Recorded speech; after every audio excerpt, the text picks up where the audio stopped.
Mayong adlaw, mukabat sa kapin 6.8 milyon pesos nga kantidad sa gituang iligal nga droga ang nakumpiska sa Joint Law Enforcement Operation sa Hulosulu.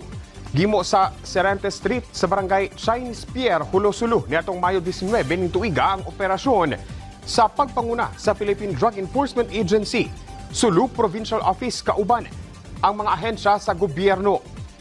Dinhinadakpan ang giilang si alias Bads, 37 anyos, residente sa Luok, Tulay, Pata, Sulu. Sa pagkakaron, balog na kini sa Hulo Municipal Police Station. Pasakaan kini og kasong paglapas sa Republic Act No. 9165 kon Comprehensive Dangerous Drugs Act of 2002. Giaprubahan na sa ikatulo ug ulahing pagbasa sa 20th Davao City Council ang pagtukod sa Public Internet Center sa Davao City.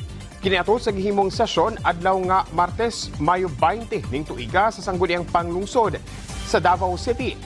Ang Public Internet Center nakatakdang itukod sulod sa People's Park kung asa magsilbi kining Internet Center sa katawhan nga buot mo gamit og internet connection sa ilang pagtuon o ka sa trabaho.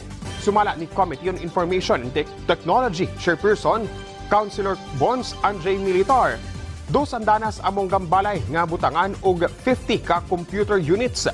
Gialokar ang ground floor area sa mga persons with disability kon PWD, buntis o ka senior citizen. Libre ang access sa Public Internet Center apan kinahanglan lang nga magbayad og annual membership fee nga idumala sa Davao City Library Center.